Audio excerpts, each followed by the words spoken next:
Bonjour à toutes et tous. Donc on reçoit aujourd'hui Pierre-Cyril Aucœur, qui est économiste, spécialiste de l'histoire des faits économiques, histoire de la pensée économique aussi, et en particulier des problématiques monétaires, bancaires et financières. Voilà, et qui a écrit notamment un ouvrage sur la crise de 29 aux éditions La Découverte, il y a un petit moment, mais dans le contexte, c'est effectivement important. Et par ailleurs, donc tu interviens dans une chronique dans Le Monde de manière régulière. Et je vous ai fait suivre une interview dans La Tribune dans laquelle tu revenais sur la crise actuelle, son interprétation. Alors, la première question que je voulais te poser, qu'on voulait te poser, c'est d'utiliser ton regard d'historien de l'économie pour essayer de mettre cette crise ou ces crises dans une perspective historique.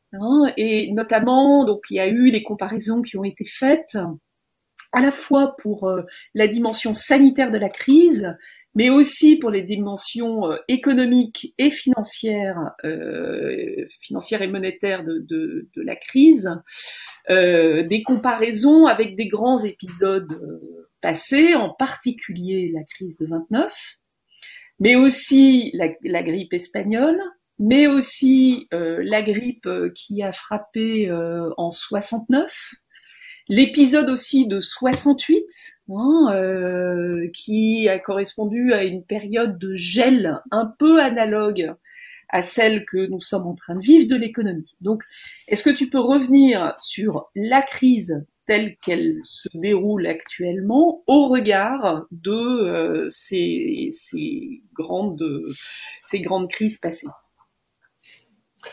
Merci beaucoup, merci de l'invitation. Je n'ai pas l'habitude d'être auditionné devant le Parti socialiste ou quelque parti que ce soit d'ailleurs. Comme tous les spécialistes des crises, je suis effectivement mis en lumière à peu près tous les 10 ans quand il y a une crise, où tout à coup on se dit la perspective longue est utile et j'en profite. Donc cette crise au regard de crises antérieures, en fait, pour faire des comparaisons, il faut commencer par se poser la question de quels sont les traits qui caractérisent la crise que nous sommes en train de vivre, de manière à essayer de trouver quels sont les précédents qui peuvent nous enseigner éventuellement quelque chose. Sachant que qu'enseigne l'histoire, ça n'est jamais des solutions, on n'a jamais les mêmes choses qui se produisent, mais disons, c'est une manière de réfléchir sur les interactions entre un contexte et un ensemble de changements en cours. Donc ici, on a une crise qui se caractérise par le fait que c'est une crise sanitaire, que celle-ci a conduit à une fermeture volontaire d'une grande partie de l'activité économique, que c'est une crise mondiale. Comme c'est une crise volontaire, c'est à la fois une crise de l'offre et de la demande. C'est-à-dire qu'on arrête les entreprises et on arrête potentiellement aussi de verser des revenus. Mais à certains égards, on pourrait l'analyser comme une espèce de simple pause. À certains égards, on pourrait dire que c'est juste des vacances, parce qu'on s'arrête pendant un mois, tous les mois d'août, on s'arrêtait beaucoup tous les mois d'août en France. En quoi est-ce que c'est différent? À certains égards, le capital n'est pas détruit, la main-d'œuvre n'est pas détruite, enfin, il y a des morts, mais à l'échelle de la main-d'œuvre, c'est négligeable. La qualité de la technologie n'est pas modifiée, ça. Donc, on pourrait s'attendre à un retour à la normale absolument immédiat.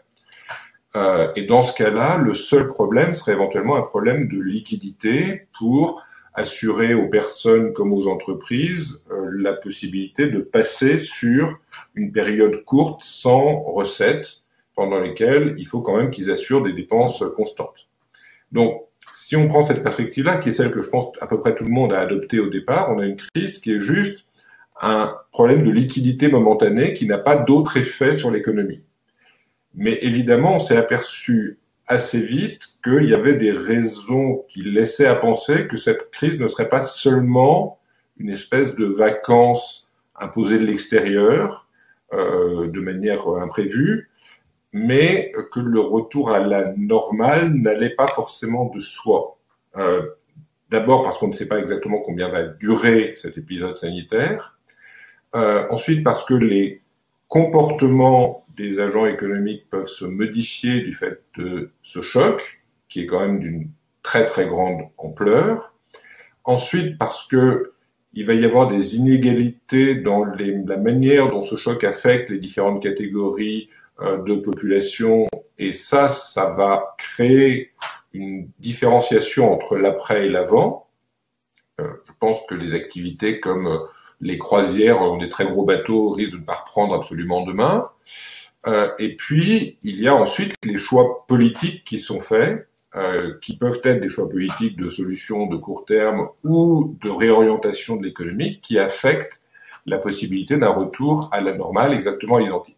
Et donc, en fait, selon le type de choses qu'on privilégie et le type d'hypothèse qu'on fait sur la lecture de la crise actuelle, on va s'intéresser à différents exemples historiques pour faire des comparaisons.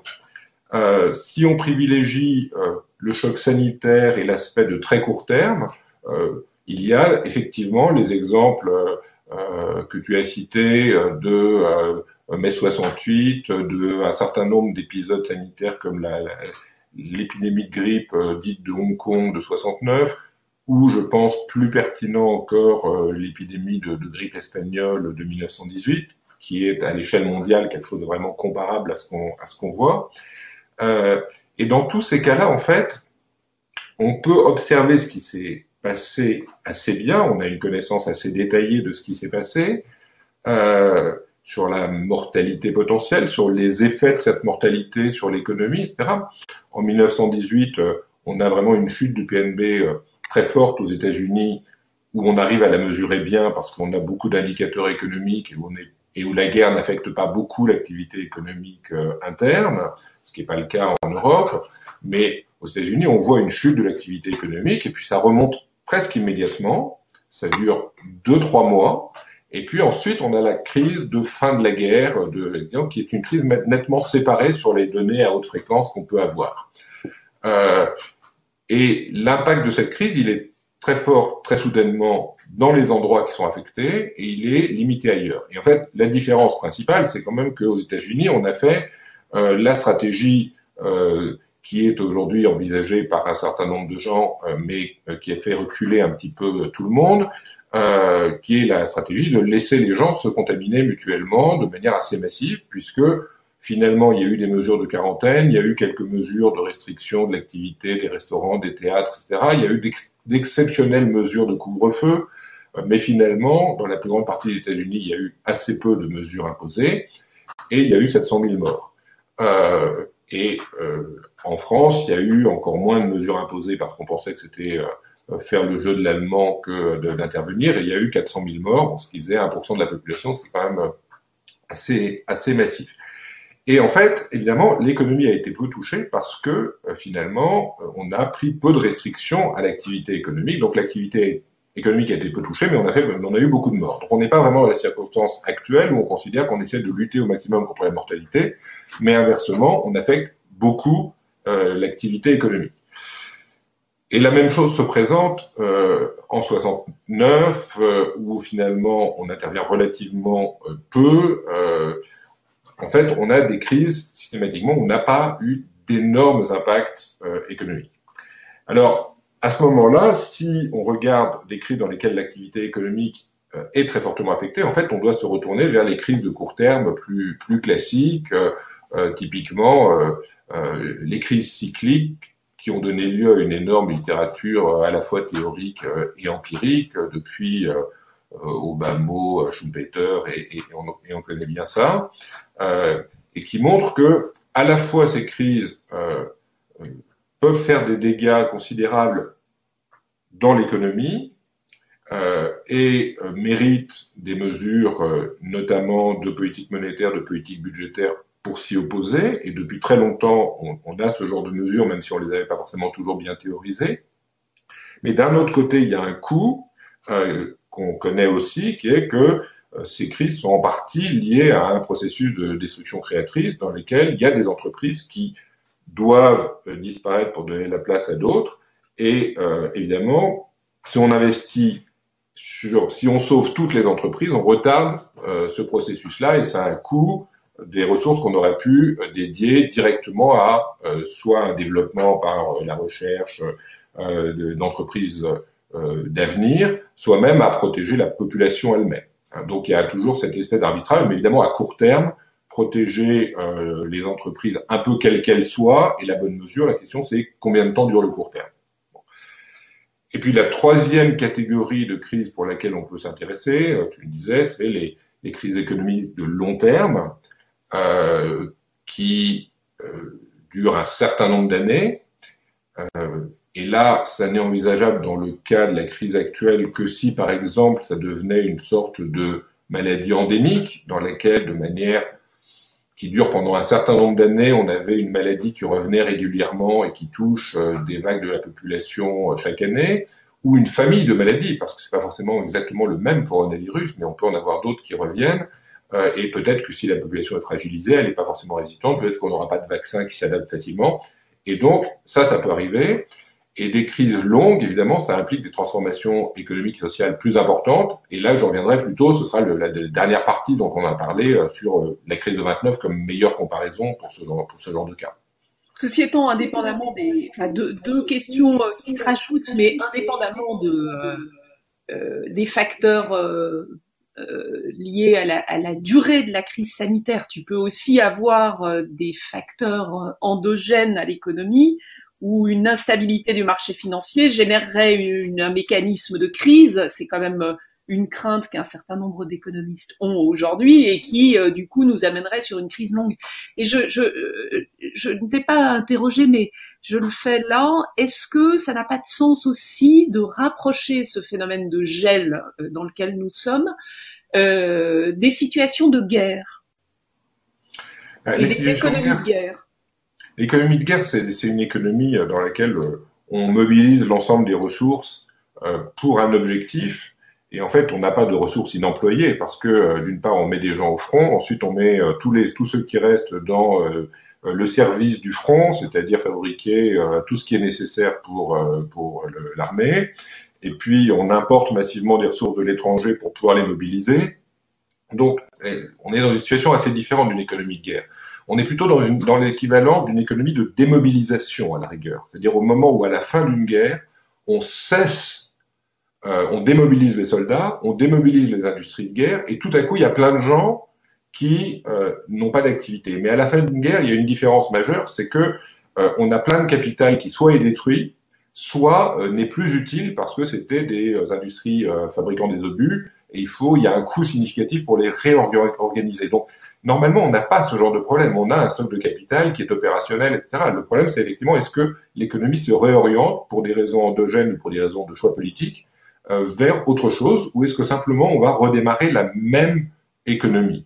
Et c'est vrai qu'en 1918 ou en 1969, il n'y a pas eu de changement dans la structure de l'économie autant qu'on ait pu le voir, qui ait été liée directement à ces crises d'épidémie, malgré leur importance. Aujourd'hui, c'est peut-être différent, et je vois, il y a au moins deux raisons pour lesquelles ça peut être différent. La première, c'est le niveau d'endettement dans les économies développées, qui est un niveau qui est très élevé et qui ne baisse pas depuis 2009 malgré ce qu'on a pu souhaiter à certains moments. Et je ne parle pas que de l'endettement public, je parle de l'endettement global. Et puis la question de la menace environnementale qui pèse depuis des années. Donc tout le monde pense qu'il faut faire quelque chose, mais on n'a jamais exactement le moment pertinent pour agir. Et peut-être que la crise peut signaler un moment pertinent pour agir, même si le lien direct entre la crise sanitaire et les problèmes environnementaux les plus criants n'est pas forcément si évident que ça. C'est pas clair que la crise sanitaire est due directement au réchauffement climatique, par exemple. Bon, mais il y a un faisceau d'éléments environnementaux auxquels on peut rattacher en partie cette pandémie. Et donc, ça peut être aussi un signal qu'il faut faire quelque chose qui peut être compris par l'ensemble de la population qui, malgré tout, est avertie sur ces sujets depuis un certain temps. Merci. Alors du coup, deuxième question, ton regard d'historien sur les instruments de sortie de crise. Hein, enfin, les instruments à la fois de gestion de la crise, donc là, économique et financière, mais aussi de sortie de crise. Et j'aimerais bien en particulier que tu nous dises quelques mots sur ce qu'ont été en fait les politiques, alors non seulement aux États-Unis avec les New Deal, hein, puisqu'il y en a eu deux, mais aussi au lendemain de la guerre avec le plan Marshall. C'est-à-dire qu'est-ce que c'était précisément, enfin, pardon, et après la crise de 29, en fait, on a eu des politiques extrêmement interventionnistes dans beaucoup de pays. Hein. Donc, quels ont été un peu ces éventails de mesures qui ont été prises et de la même manière, voilà, en fait, comment intervenait le plan Marshall, comment sont intervenues ces grandes politiques interventionnistes et est-ce qu'elles ont, comment enfin, est-ce que ça a du sens de les rapprocher de ce qui est fait aujourd'hui ou de ce qui pourrait être fait aujourd'hui, notamment autour du grand débat, à la fois sur la politique de relance en France, hein, mais aussi dans un cadre européen. Alors, effectivement, quand on... Bon, il y a vraiment pour moi les deux cas sont très très différents, le cas du New Deal et le cas du plan Marshall. Je dis deux mots sur le plan Marshall pour m'en débarrasser, si j'ose dire, et ensuite je parlerai un peu plus du New Deal. Bon, le plan Marshall, fondamentalement, c'est un soutien à la balance des paiements de l'Europe à la fin de la guerre. On est dans une économie détruite. On ne peut reconstruire qu'en important des biens d'investissement des États-Unis, qui sont le producteur mondial, ça. Et on a une contrainte de balance des paiements parce qu'on n'a rien à exporter en échange. Et on est en plus à un moment où les échanges internationaux se sont effondrés, il y a vraiment plus d'échanges, et donc on n'est plus capable de rien exporter. Donc les États-Unis, en fait, nous prêtent de l'argent, ils nous en donnent une partie aussi, pour qu'on puisse acheter leurs machines, reconstruire des usines, et avec ça pouvoir à nouveau se mettre à exporter et avoir désormais la capacité à relancer une économie internationale qui circule. Donc c'est vraiment un problème fondamentalement de redémarrage apporté par du crédit extérieur. Aujourd'hui, je ne pense pas que ce problème se pose, c'est-à-dire qu'on n'a pas besoin, d'abord, on n'a pas réellement besoin de ça, mais en plus on n'a personne pour nous le prêter. C'est-à-dire que je vois ni les États-Unis ni même la Chine se mettre à faire un énorme plan de relance de l'économie européenne maltraitée par cette crise, parce que je ne vois pas les raisons politiques pour lesquelles elle le ferait. C'est-à-dire que ça, c'est le deuxième point sur le plan Marshall, c'est que la raison fondamentale pour laquelle ça a été fait, c'était de reconstruire l'économie européenne face à l'Union soviétique. Et d'ailleurs, c'était très directement conditionné à des processus de dépenses de l'argent qui étaient coordonnés au sein de l'Europe. On a créé l'Union européenne de paiement en partie pour dépenser les fonds Marshall, d'une manière qui était susceptible d'un accord entre les principaux pays européens. Et quand les Français ont dit qu'ils allaient utiliser ça pour mettre de l'ordre dans leur empire colonial, on leur dit que ça n'allait pas. Donc, clairement, le plan Marshall, c'est autre chose. Ça a eu des effets structurels parce que ça a permis d'envoyer des ingénieurs français et des patrons français aux États-Unis et à importer une partie des méthodes de travail, etc. Mais c'est vraiment pas un plan de relance interne.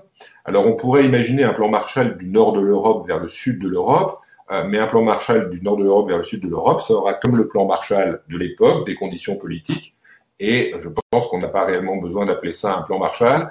Ça va empirer les choses parce que je pense que ce serait mieux de penser ça comme directement comme une solidarité européenne. Moi, je pense qu'il y a peu de chances pour que les pays du Nord, de la même manière que les États-Unis à l'époque, fassent preuve de générosité sans contrepartie politique.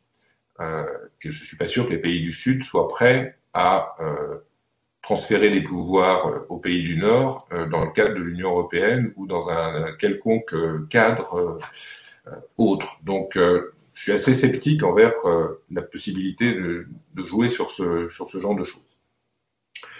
Le New Deal. Alors, le New Deal, c'est plus compliqué. Il y a deux manières de parler du New Deal. La première, c'est d'en parler en économiste, et l'autre manière, c'est d'en parler en historien. Les historiens en parlent surtout comme d'un processus de transformation structurelle, et je vais peut-être garder ça pour ta dernière question. En revanche, les économistes en parlent surtout comme de l'articulation de politique monétaire et de politique budgétaire pour lutter contre une crise qui était extrêmement profonde, puisque, en gros, le PNB nominal avait été divisé par 2 en 1933 quand Roosevelt est arrivé au pouvoir. Les prix avaient baissé de 25%, le PNB réel avait baissé de près d'un tiers. Enfin, on était vraiment au fin fond de la crise. Et à ce moment-là, qu'est-ce qui a été fait? On a, d'une part, bloqué l'effondrement monétaire, qui a continué jusqu'à exactement l'arrivée au pouvoir de Roosevelt, qui est le moment où il y a le plus de faillites bancaires qui ont produit un énorme effondrement de la masse monétaire, du crédit, et donc de toutes les entreprises qui avaient emprunté ou qui avaient besoin de liquidités à un quelconque moment. Donc ça, c'était vraiment une des composantes importantes de la crise entre 29 et 33, c'est cet effondrement monétaire qui était beaucoup souligné. Et à partir de l'arrivée de Roosevelt, en fait, il a un plan de stabilisation qui passe en partie par des nationalisations du système bancaire. Ils sont nationalisés. La plupart des grosses banques sont nationalisées. Elles sont revendues presque immédiatement, mais elles sont nationalisées temporairement. Donc, ça stabilise la situation. Il y a par ailleurs un décrochage du dollar par rapport à l'or qui fait que la Banque centrale est complètement libre de ses actes et peut se permettre de relancer la masse monétaire. Et donc, il y a une relance monétaire qui joue un certain rôle. Du point de vue quantitatif, il n'y a pas de relance budgétaire massive aux États-Unis à partir de 1933. Et la plupart des gens qui ont essayé de mesurer l'impact d'une politique budgétaire autonome disent que ça ne peut pas expliquer grand-chose dans la relance avant 1940. En gros, le déficit budgétaire est de l'ordre de 3% du PIB par an, ce qui n'est pas massif. La dette n'augmente pas parce qu'en fait le PIB est en train de remonter à partir de 1933, donc la dette n'augmente pas. Et d'ailleurs, Roosevelt dit lui-même très clairement, premièrement, qu'il a rencontré Keynes et que ce type est très compliqué et que franchement, il peut pas comprendre les États-Unis. Et d'autre part, il pense que c'est très dangereux d'avoir une politique fiscale expansionniste. Et donc, en fait, le premier secrétaire au Trésor, Douglas, commence même par diminuer toutes les dépenses publiques, y compris les salaires des fonctionnaires. Donc, ça a été fait de manière très brutale au départ, et ça permet de lancer certains programmes de dépenses qui sont quand même séparés dans un budget extraordinaire qui est un peu expansionniste, mais ça n'a pas la dimension nécessaire pour relancer réellement l'activité économique. Donc, aujourd'hui, du point de vue strictement de l'articulation budgétaire monétaire, on considère qu'entre 33 et 36, c'est plutôt la politique monétaire qui permet de revenir à peu près au niveau d'avant-guerre, et que le seul moment où la politique budgétaire est réellement très puissante, c'est en fait juste avant l'entrée en guerre, et une fois les États-Unis entrés en guerre, entre 40 et 45, où là il y a effectivement une énorme rotation des dépenses publiques, etc. Donc voilà d'un point de vue strictement quantitatif. Ensuite, il y a un gros changement en termes de lieu où se fait la politique budgétaire, parce que l'énorme changement, c'est que le budget fédéral aux États-Unis passe de 3 à 10% du PNB. Donc il y a vraiment une expansion considérable des recettes et des dépenses fiscales aux États-Unis au niveau fédéral, ce qui permet effectivement à Roosevelt de prendre le contrôle en quelque sorte de l'économie du pays, qui auparavant était gérée de manière totalement décentralisée avec la Banque centrale, qui n'est elle-même pas complètement centralisée, comme principal acteur national en matière de politique économique. Désormais, c'est le président qui d'ailleurs lui-même prend beaucoup de pouvoir par rapport à l'administration de manière, si on compare à ses prédécesseurs. Et donc il y a un changement dans qui fait la politique, qui malgré tout donne une capacité d'action indépendamment même du fait qu'il n'y ait pas de déficit budgétaire. Donc c'est pas le déficit qui permet de changer la manière dont se fait la politique économique, c'est plutôt la réallocation des pouvoirs de dépenser et des montants qui peuvent être dépensés. Mais il y a en face aussi des recettes, et il y a cette très forte augmentation des recettes fiscales de l'impôt direct aux États-Unis qui a lieu à ce moment-là, avec une forte augmentation de la progressivité de l'impôt. Voilà, je m'arrête là-dessus peut-être sur ce point-là précisément. Quand même, du coup, la politique actuellement mise en place au regard de ces expériences passées, est-ce que tu peux essayer de te prêter un tout petit peu à cet exercice ou c'est très difficile et ça n'a rien à voir Non, clairement, je pense que effectivement, on a aujourd'hui une réponse budgétaire qui est sans commune mesure avec ce qu'on faisait auparavant, avec, me semble-t-il, quand même le risque qu'on voit émerger dans une partie croissante de la population d'avoir une dette qui ne soit plus soutenable. Alors, tous les gens qui regardent les marchés financiers et qui voient que le taux d'intérêt réel sur la dette est proche de zéro disent c'est ridicule. D'un autre côté, on sait que le taux d'intérêt est égal à zéro parce que la Banque centrale achète. Et on ne sait pas jusqu'à quel moment, combien de temps ça peut durer. Moi, personnellement, je ne fais pas partie des gens qui ont peur qu'on ait une poussée inflationniste proche. En même temps, je pense qu'on ne peut pas ne pas du tout répondre à cette inquiétude qui voit potentiellement de manière infinie le déficit public et la dette augmenter, sans qu'on sache du tout comment on va faire face à moyen long terme. Et je pense que il est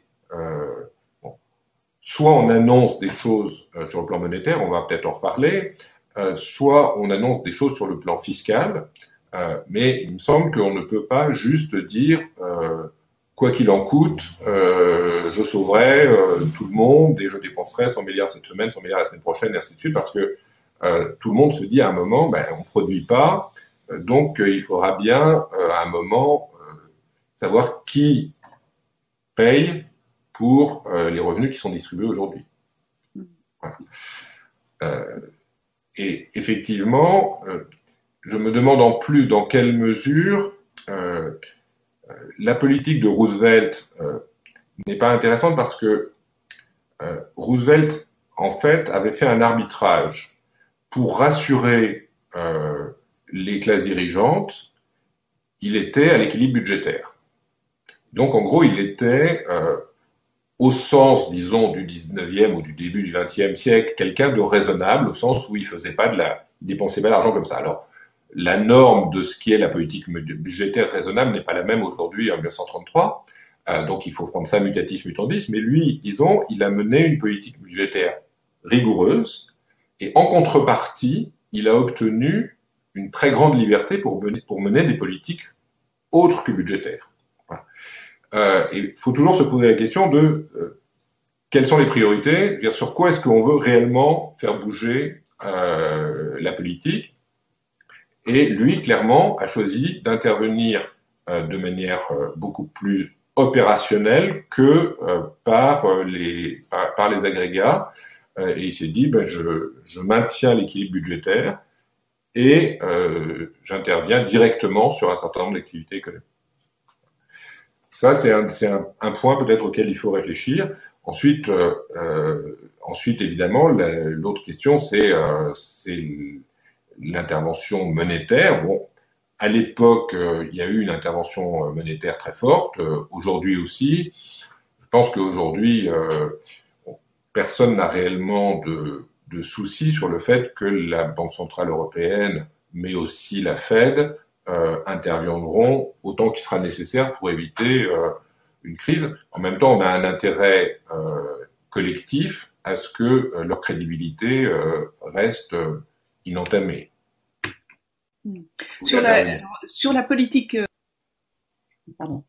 sur la politique monétaire, est-ce que tu peux un petit peu prolonger et notamment nous dire au regard des de l'histoire, nous donner ton évaluation, enfin oui, un éclairage sur sur des exemples passés d'effacement de la dette, puisque c'est un sujet qui réapparaît dans le débat assez fortement. Hein, on en a parlé tous les deux. On a reçu dans le même cadre que celui-là Laurence Yalom qui a fait une note pour Terra Nova sur les problématiques d'effacement de la dette. Mais bon, on voit que c'est un sujet qui monte assez fortement. Et donc voilà, quel est ton avis et qu'est-ce que ton regard d'historien te dit de ça? Alors, effacement de la dette, ça peut vouloir dire plusieurs choses, mais j'imagine que je veux parler d'abord du fait que la Banque centrale, quand elle détient de la dette souveraine, peut renoncer à demander le remboursement et même les intérêts de cette dette. Il y a toujours eu une partie des dettes souveraines détenues par les banques centrales, depuis qu'il y a des banques centrales, qui ne payaient pas d'intérêt et qui en mettaient une espèce de contrepartie en pratique formelle de la masse monétaire. Donc, on peut imaginer que ceci soit ôté de la dette du gouvernement, dans la mesure où, en pratique, c'est une dette non remboursable et qui ne paye pas d'intérêt. C'est une question de convention, dans une certaine mesure. Donc, quand Villeroy de Gallo nous dit hier ou avant-hier, je ne sais plus, il faudra rembourser, l'histoire montre qu'il ne faut pas nécessairement rembourser. C'est-à-dire que on peut décider qu'il y a une avance permanente et sans intérêt de la Banque centrale au gouvernement. Autrefois, ça s'appelait une avance parce que c'était un crédit direct. Là, ça pourrait être une dette perpétuelle qui est détenue. Alors, il faudrait convertir les dettes existantes en dettes perpétuelles. La question fondamentale, c'est l'acceptation politique et la crédibilité de la Banque centrale. Ensuite, il y a une autre question en Europe, parce que le système européen est ce qu'il est, c'est que tous les pays ne sont pas forcément prêts à ce qu'on fasse ça, et surtout à ce que ça bénéficie davantage à certains qu'à d'autres.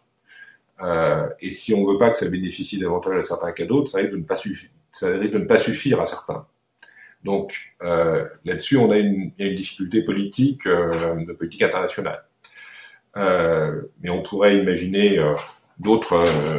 Je pense que la meilleure manière de jouer là-dessus, c'est de comprendre quelles sont les alternatives. C'est-à-dire que les alternatives, c'est quoi? C'est l'inflation qui fait baisser la valeur des dettes de manière un peu brutale, avec des effets collatéraux sur l'économie dont on sait qu'ils sont importants quand le niveau d'inflation est suffisant pour baisser les dettes publiques. Donc ça, c'est l'expérience de l'entre-deux-guerres, enfin des années 20 et des années 40, début des années 50, ont quand même été assez traumatisantes pour beaucoup de pays. Je ne parle pas que de l'Allemagne avec l'hyperinflation, mais il y a vraiment eu beaucoup de pays dans lesquels les détenteurs de dettes publiques qui se considéraient comme des gens totalement à l'abri du danger et de quelque risque que ce soit, tout à coup se sont retrouvés ruinés.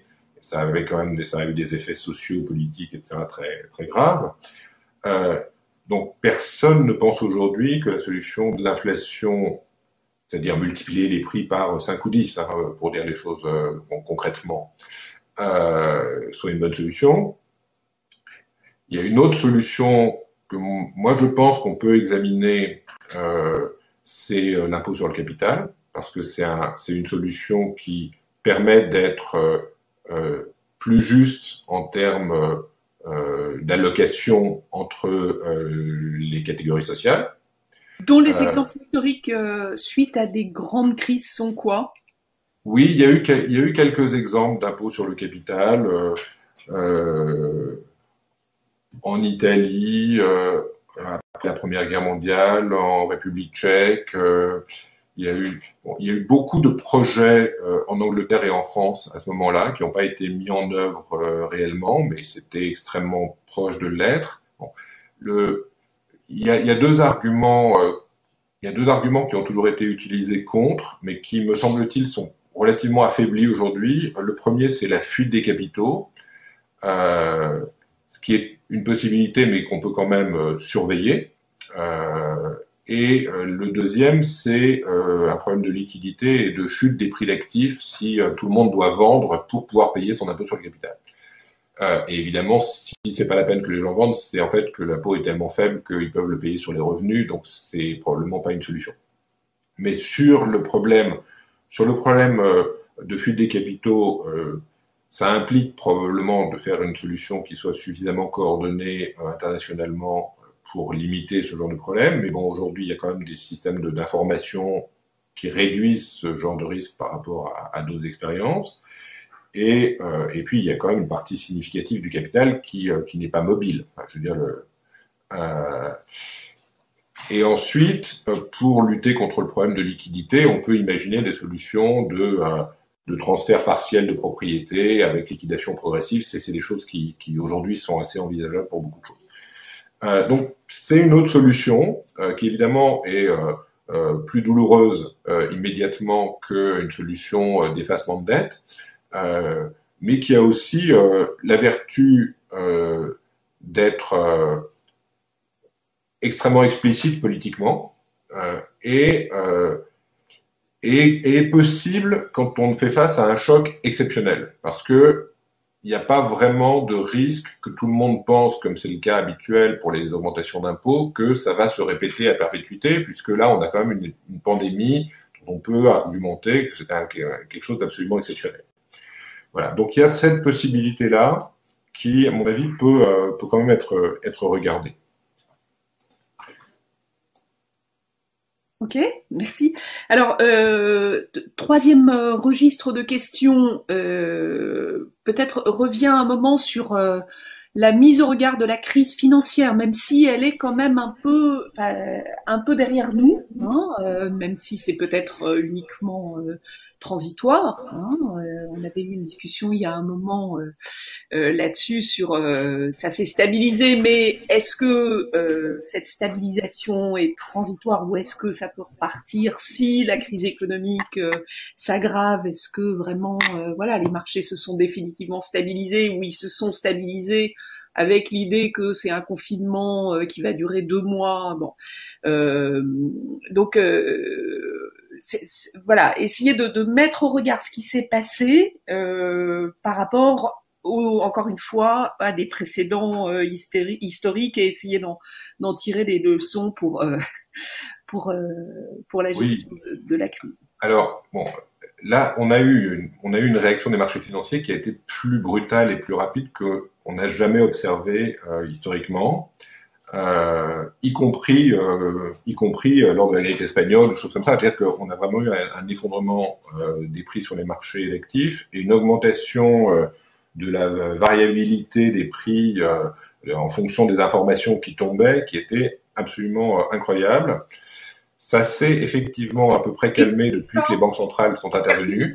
Pierre Cyril, oui. Explique ça, la variabilité, la volatilité, parce que c'est assez contre-intuitif. C'est-à-dire que tu as l'impression que les prix s'effondrent, une crise financière, c'est le prix qui s'effondre.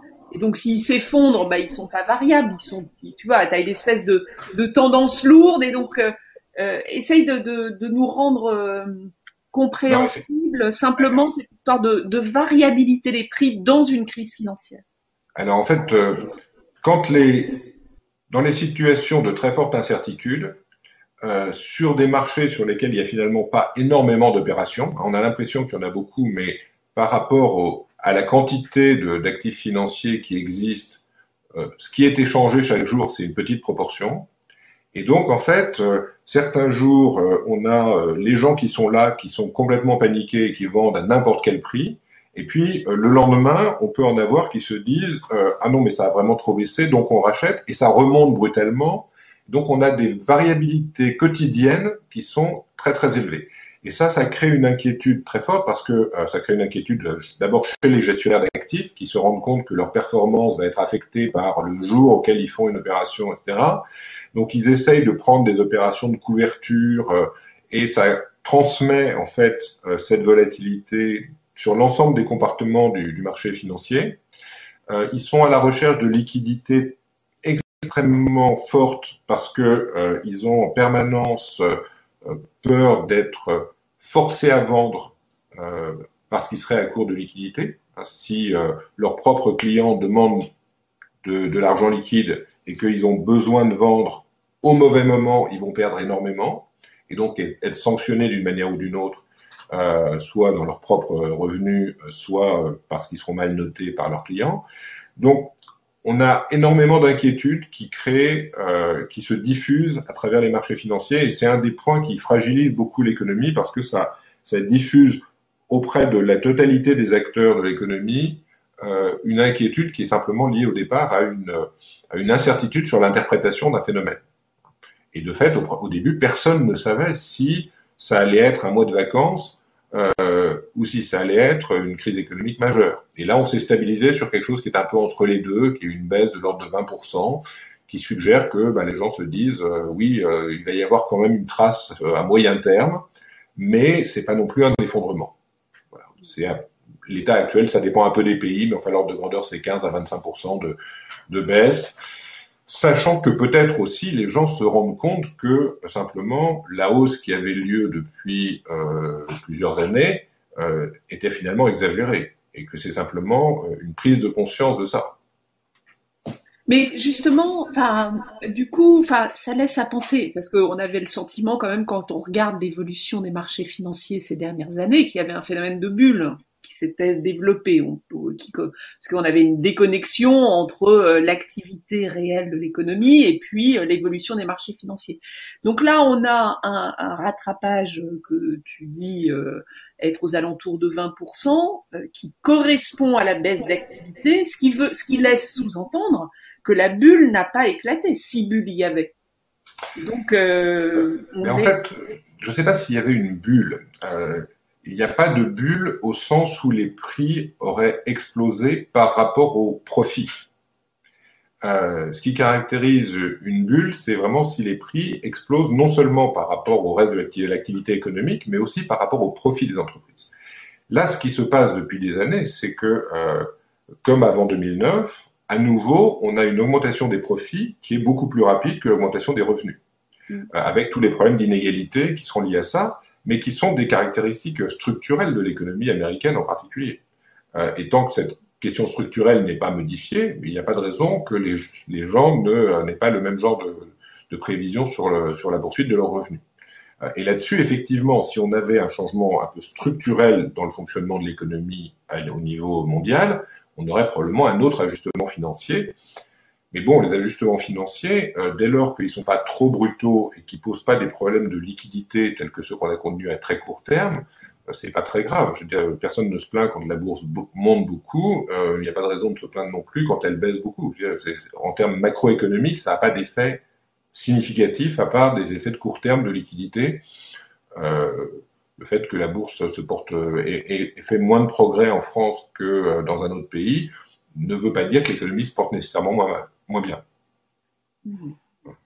Ok, alors la question suivante, mais je pense que tu l'as quand même beaucoup abordée, c'était la question de la politique monétaire. Il me semble, bon alors tu voulais dire quelque chose de la coopération, mais je vais peut-être te le faire dire de la coopération entre États, hein, de la nécessité de la coopération entre États. Je vais peut-être te le faire dire à l'occasion de la dernière question qui est voilà, est-ce que, comme souvent à la suite d'une crise dans l'histoire, on peut imaginer qu'on est à l'aube d'un changement de régime profond qui aurait plusieurs ressorts, hein, tu en as parlé tout à l'heure, et notamment un ressort de prise en compte de la transition environnementale, peut-être aussi, c'est une femme de gauche qui parle de la prise en compte de la nécessaire réduction des inégalités, et puis également de la relocalisation, voire d'un processus de démondialisation, comme tu en parles dans l'article que j'ai fait circuler, l'interview de la Tribune. Oui, alors ça c'est évidemment la question la plus importante parce que Et c'est la plus difficile parce qu'on ne sait pas ce que ça va être, ce que peut-être l'avenir est toujours difficile à prédire.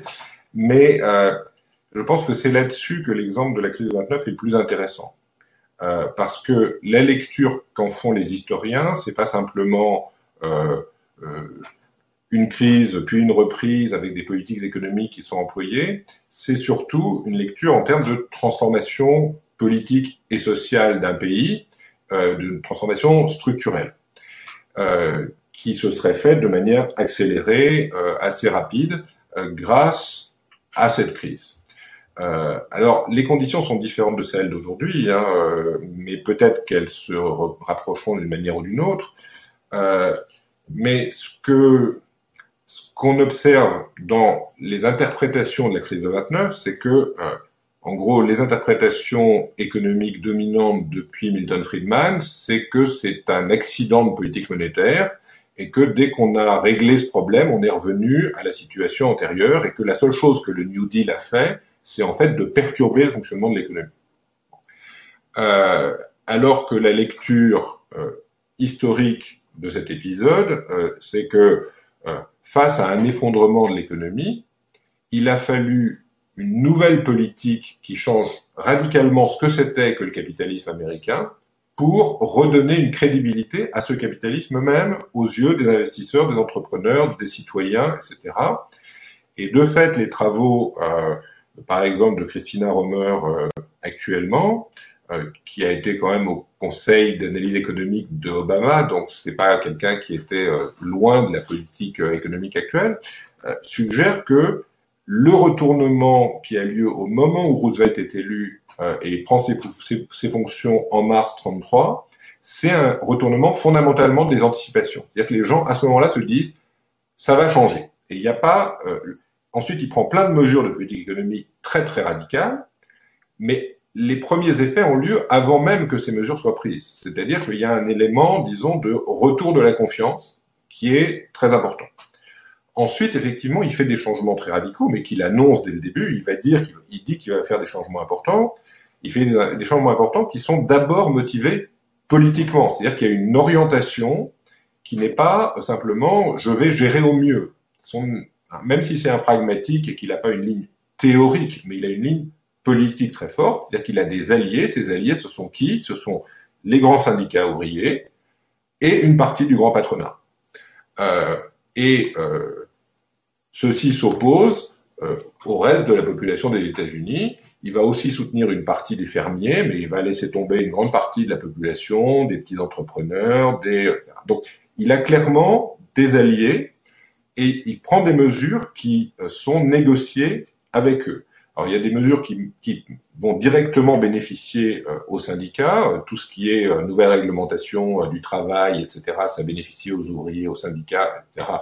Mais c'est négocié avec les grandes entreprises qui acceptent de le faire et qui savent qu'en fait, elles sont capables de le gérer par rapport aux petites. À la fois sur le temps de travail et sur les salaires. Hein. Sur le temps de travail, sur les salaires, sur les conditions de travail, sur le travail des enfants, sur la santé au travail, sur vraiment une palette très large de choses, sur les conditions de la négociation dans les entreprises, le rôle des syndicats, la reconnaissance légale des syndicats, enfin, vraiment beaucoup de choses qui aux États-Unis n'allaient vraiment pas de soi à l'époque, et d'ailleurs qui ont donné lieu à une première annulation par la Cour suprême au départ, parce qu'il y avait des choses qui allaient trop loin aux yeux d'une partie. Des deux New Deal. Voilà, donc les deux New Deal, il y a une partie des lois qui sont supprimées, qui sont reprises autrement, etc. Bon, donc il y a ça, il y a évidemment toutes les lois de sécurité sociale, assurance chômage, assurance santé, assurance retraite qui sont mises en place à ce moment-là en 1935 fondamentalement, qui changent énormément la société américaine, même si elles nous paraissent limitées par rapport à ce qu'on connaît en Europe ou aujourd'hui. Et puis, il y a des mesures de relance qui sont des mesures d'intervention extrêmement directe dans l'économie au bénéfice de catégories sociales. Et là où on voit la capacité de gestion politique de quelqu'un comme Roosevelt, c'est que, par exemple, tout ce qui est vraiment plan de grandes infrastructures, etc., pour lesquelles on embauche massivement des chômeurs, hein, mais on embauche plusieurs millions de chômeurs à l'époque, qui va c'est négocié avec les États, et les États vont les faire un peu comme ils veulent. C'est-à-dire que dans le Sud, on va exclure les Noirs d'une bonne partie de ces mesures de relance parce que Roosevelt se rend bien compte que s'il veut imposer aux États sudistes ségrégationnistes des mesures qui favorisent les Noirs, qui pourtant sont les plus victimes de la crise, il va pas réussir à les faire passer politiquement. Donc on a vraiment des interventions parfois de type planificateur, coordonnées avec les grandes entreprises, des interventions de type embauche directe, des grandes interventions sur le travail, et puis une régulation de la finance très stricte avec une compartimentalisation de la finance qui rend impossible le fonctionnement en marché financier intégré tel qu'il a été remis en place depuis les années 60-70 avec le démantèlement progressif des travaux de Roosevelt.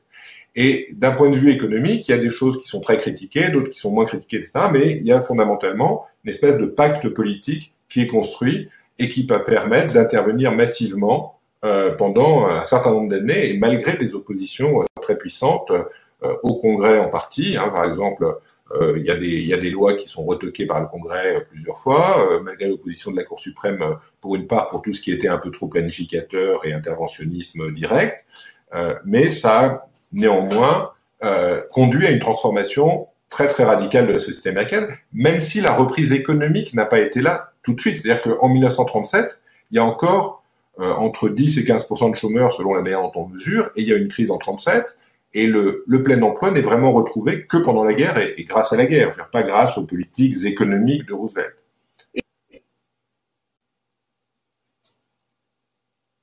Je t'entends plus.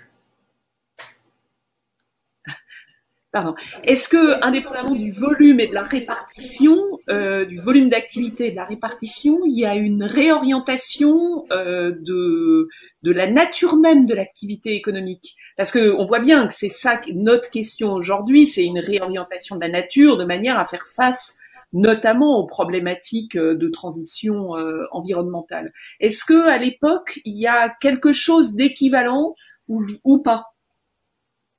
Alors, bon, il y a une des orientations, c'est l'orientation vers un espèce de modèle de marché du travail dans lequel les gens sont embauchés dans des grandes entreprises avec la sécurité de l'emploi, avec la sécurité pour l'avenir.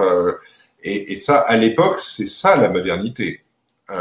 C'est un plan de sécurisation de l'environnement, de la vie des gens pour longtemps.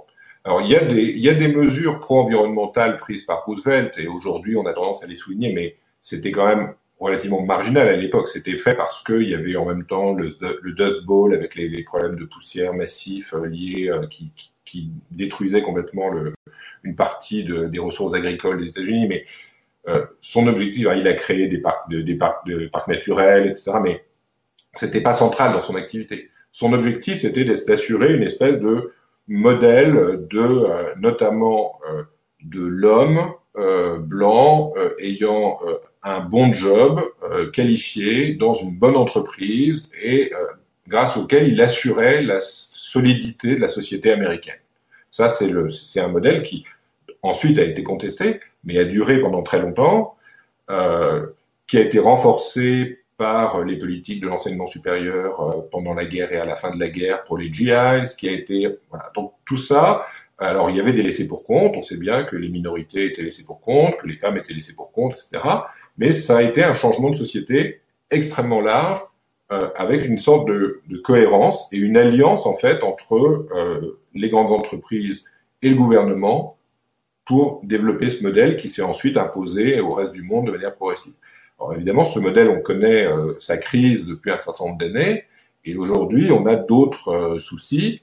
La question, c'est est-ce qu'on peut tirer une réflexion de ça autour de ce qui seraient nos priorités politiques aujourd'hui. Et moi, ce qui m'inquiète toujours un petit peu avec l'environnement, c'est le côté très long terme et le côté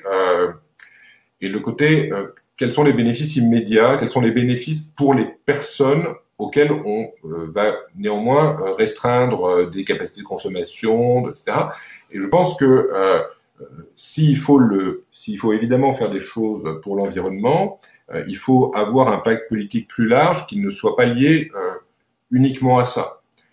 Et je trouve que la crise actuelle a l'avantage de mettre en avant notamment l'importance des activités de lien avec les personnes, de service aux personnes, qui est vraiment une chose pour laquelle depuis des années on avait les discussions autour du care, mais qui ont jamais réellement embrayé. Mais là, c'est un moment pour les faire embrayer parce que on a vu qu'on mourait sans les gens qui faisaient le care.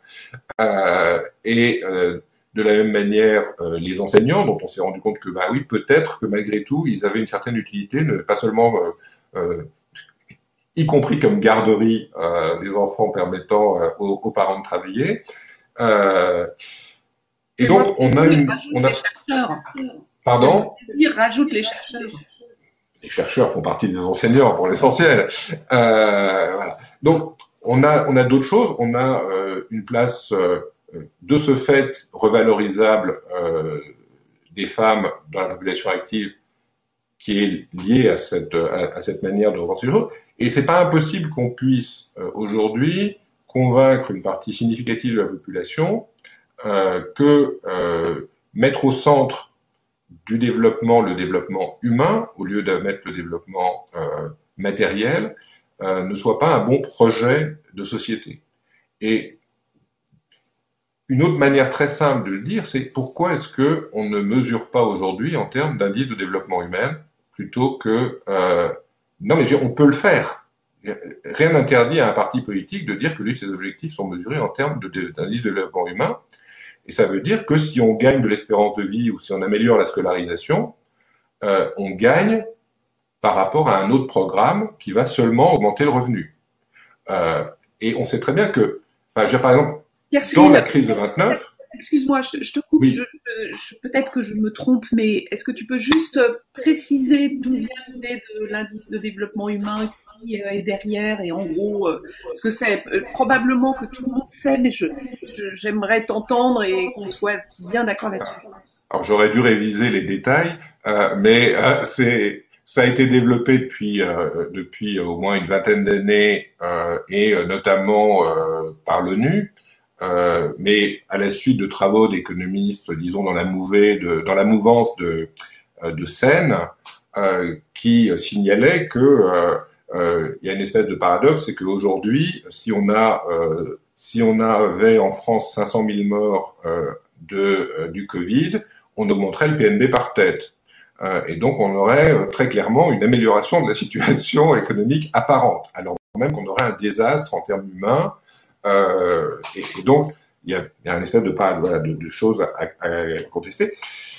Et j'ai repensé à cette question de l'indice de développement humain par rapport à l'apparition du produit national brut. Au moment du New Deal, on était en train de commencer à mesurer en termes de produit national brut. C'était juste après le début des travaux autour de Kuznets, etc. Et c'était extrêmement nécessaire aussi politiquement à l'époque de faire comprendre que, par exemple, les services aux personnes, les enseignants produisaient de la richesse. Parce que quand on calcule le produit national brut, on inclut les revenus de tous les actifs. Alors qu'une bonne partie des industriels, des patrons, et même aujourd'hui encore, on l'entend parfois, vous disent il y a les activités qui produisent et puis il y a celles qui consomment. Penser le concept de produit national brut dans lequel les activités qui ne produisent pas des profits directs sont aussi productives économiquement que celles qui sont dans le secteur privé et fabriquent des profits, c'était un saut qualitatif qui serait comparable au fait de passer à l'indice de développement humain aujourd'hui, qui inclut la durée de vie, qui inclut la santé, qui inclut la scolarité, donc l'autonomie d'une certaine manière, le degré de liberté, d'indépendance des personnes, qui est un indice de développement démocratique à certains égards. Ce serait un saut conceptuel un peu similaire et qui, à mon avis, permettrait aussi de justifier très directement des mesures en faveur, par exemple, des salaires des soignants, parce que une infirmière, elle contribue plus directement à l'augmentation de l'indice de développement humain que simplement par son salaire. Donc, je pense qu'il y a pas seulement un problème de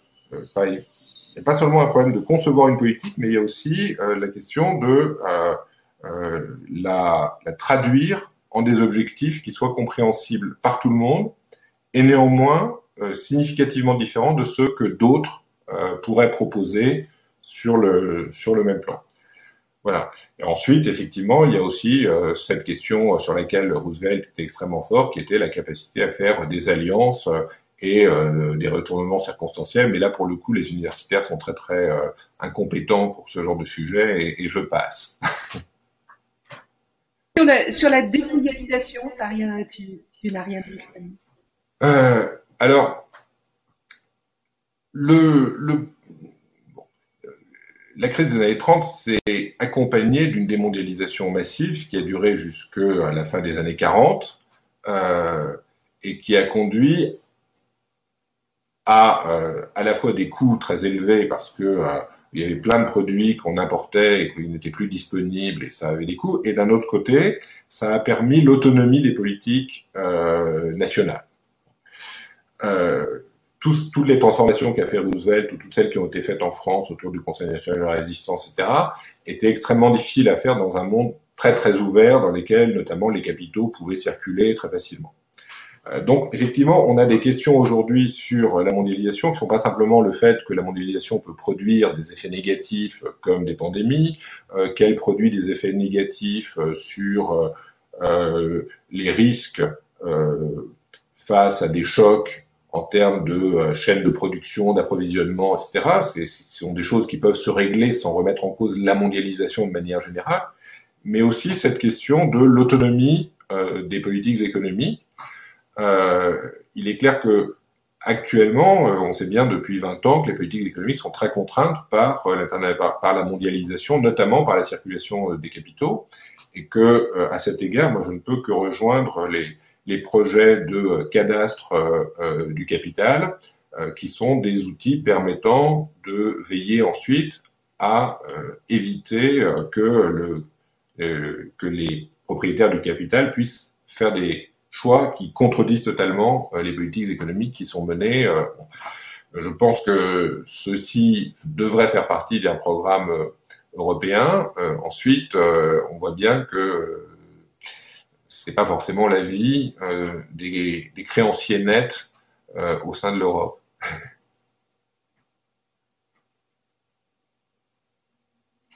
J'entends plus à nouveau. Oui. Pardon? Oui, c'est bon. Ouais.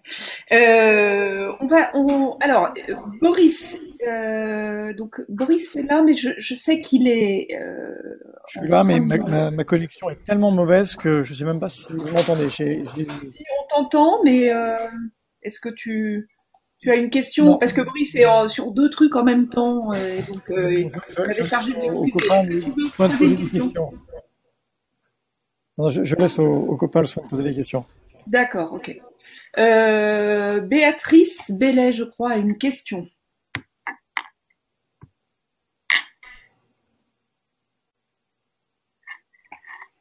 Non, Béatrice n'a pas de question. Elle arrive, voilà. Non, j'avais pas de question, j'avais juste mis la définition de l'IDH pour les camarades, histoire de... Voilà. Merci. D'accord. On n'est pas le forcer à aller dans le détail. Mais Ok. j'en prépare. T'en prépares une. Est-ce que quelqu'un a une question? Je vois pas parce qu'on est sur une liste en parallèle. Alors si personne n'a de questions, moi j'en ai plein encore. Donc en attendant que les camarades se décident, mais moi j'ai une question sur. Je voudrais que tu reviennes sur l'inflation. Parce que c'est effectivement, enfin, t'en as parlé de manière un peu incidente. Euh, et enfin, selon toi, enfin, alors là, je te demande de faire un exercice difficile, hein, de sortir un peu de ton rôle d'historien des faits et de prendre une casquette davantage d'économiste, voire de prévisionniste, ce que tu détestes faire, j'imagine. Mais selon toi, le risque inflationniste est plus fort ou moins fort que le risque d'une spirale déflationniste? En ce moment même, je pense pas qu'il y ait de forts risques inflationnistes.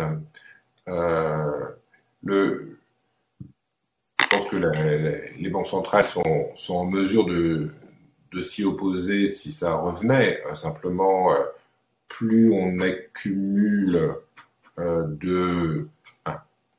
plus on augmente la quantité de monnaie en circulation, plus le coût d'une lutte contre un retour d'inflation sera élevé sans doute. Bon.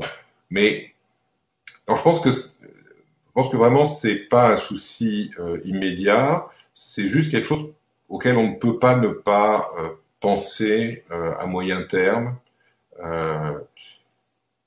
On va avoir forcément assez rapidement des hausses sur certains prix parce que il y a un choc d'offres et qu'il y a une demande qui est soutenue, donc on va avoir des prix pour lesquels les prix on va avoir des prix qui vont augmenter.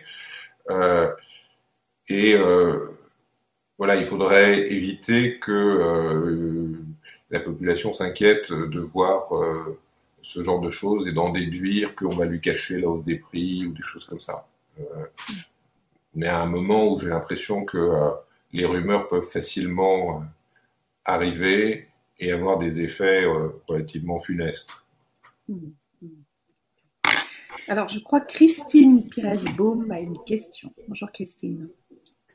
Bonjour à tous. Merci pour votre présentation. Quand on n'est pas historien, c'est un regard un peu nouveau que celui sur le New Deal que vous nous avez donné, donc c'est très bien.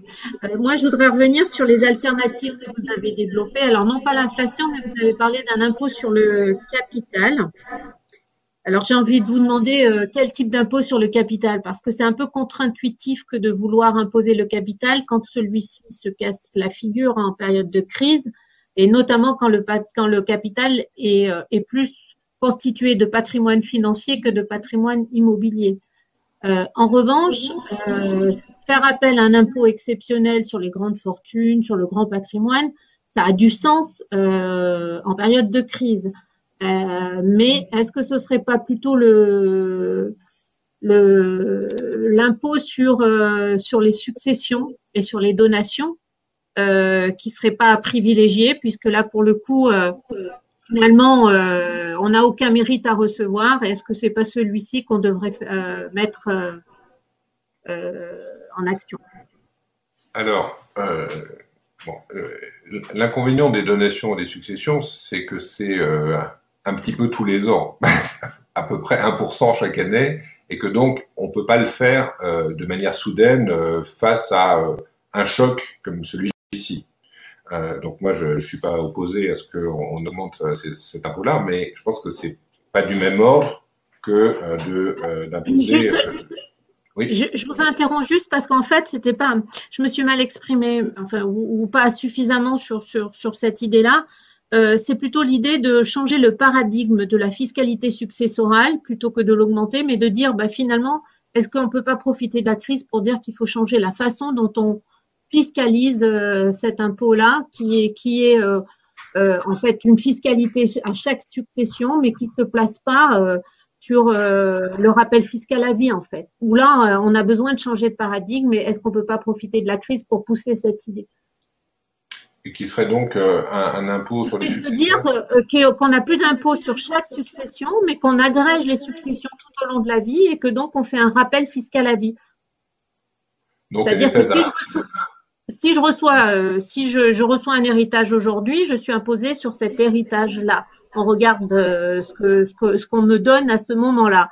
Par contre, si on fait un rappel fiscal à vie, c'est en fait tous les héritages que je vais recevoir au cours de ma vie, et du coup tous les abattements, les abattements ne s'appliquent qu'une fois, par exemple. C'est déjà le cas, je pense que les abattements s'appliquent qu'une fois. Non, aujourd'hui on a une période de 15 ans, c'est-à-dire que tous les 15 ans c'est remis à zéro. Et en plus, c'est remis à zéro selon le lien, le degré de parenté aussi. D'accord. Je suis pas du tout hostile à ça. J'imagine qu'on pourrait imaginer d'avoir une espèce d'impôt annuel sur les successions qu'on a reçues dans le passé, plutôt que d'avoir un impôt une seule fois. Mais dans tous les cas, en fait, ça ne va pas permettre de mobiliser une très grosse somme d'un coup Oui, oui. qui permettrait de compenser les très gros coûts de la crise actuelle.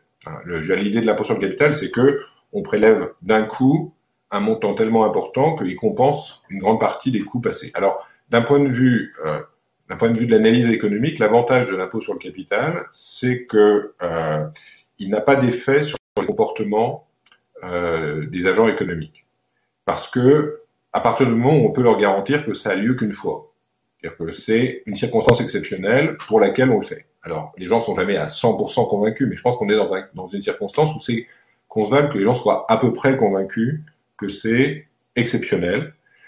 Et dans ce cas-là, ça n'a pas d'effet sur leur comportement. Alors que si on impose les revenus, là, on a des effets importants sur les comportements. Et par ailleurs, ça permet de faire rentrer des montants très importants parce que le patrimoine, c'est selon les pays entre 5 et 10 fois le PNB, donc c'est des très gros montants. Et même s'il y a peut-être 25% du patrimoine qui est détenu en montant relativement faible par une population qu'on ne souhaite pas imposer, il en reste quand même une grande partie qui est détenue par des gens qui ont des patrimoines significatifs et qu'on peut taxer à un niveau. Les exemples historiques auxquels je pense, les ordres de grandeur qui étaient envisagés, c'était entre 5 et 15%. Donc c'est des montants qui sont élevés, avec des taux marginaux au sommet qui dépassent 10%, on fait quand même rentrer pas mal d'argent. Voilà. Ça implique d'une certaine manière aussi de convaincre une partie au moins des détenteurs de capitaux que cette mesure, en quelque sorte, leur garantit la propriété pérenne de ce qui leur reste. Il y a une citation qui est connue dans le monde de la fiscalité, c'est le père de John Kennedy, qui pendant la crise des années 30 aurait dit qu'il était prêt à renoncer à la moitié de son patrimoine pour qu'on lui garantisse la propriété sûre du reste. Ça dit quelque chose aussi de l'inquiétude qu'il peut y avoir face à des bouleversements économiques majeurs. Chez des gens qui ont des très gros patrimoines, ils se disent, après tout, pour être sûr d'avoir le reste, je suis prêt à payer un montant aujourd'hui. Et on voit aujourd'hui, d'une manière un petit peu comparable, que les gens achètent de la dette publique malgré un rendement nul et même quelquefois négatif, parce qu'ils veulent être sûrs d'avoir un revenu dans le futur, à un moment où ils n'auront pas d'autres revenus, ils veulent être sûrs d'avoir un revenu complètement garanti, etc. Donc on voit bien que ce problème de déplacement dans le temps du patrimoine ou du revenu, c'est quelque chose qui, en période de grosse incertitude, est un enjeu qui peut justifier des prélèvements significatifs dès lors qu'ensuite il faut être capable de garantir que oui, on vous prend ça, mais après, vous serez totalement protégé. Et un certain nombre d'impôts exceptionnels, etc., ont eu lieu dans l'histoire, dans lesquels, typiquement, on fournissait des garanties spécifiques. Alors, dans certains cas, on indexait sur l'or, enfin, on faisait des choses qui étaient des protections qui, quelquefois, étaient abusives, d'ailleurs, mais qui permettaient de rassurer complètement les gens auxquels on demandait un sacrifice particulier. Oh, ok, merci. Juste peut-être une précision. Donc, cet impôt exceptionnel sur le capital, sur quel capital? Le Vernier-Vaux. Et moi, je rajoute, Pierre Cyril, rajoute une question qui est avec seuil et progressivité ou pas? Pour moi, avec seuil et productivité, mais ça c'est progressivité, mais ça c'est, je veux dire, ça c'est une discussion politique.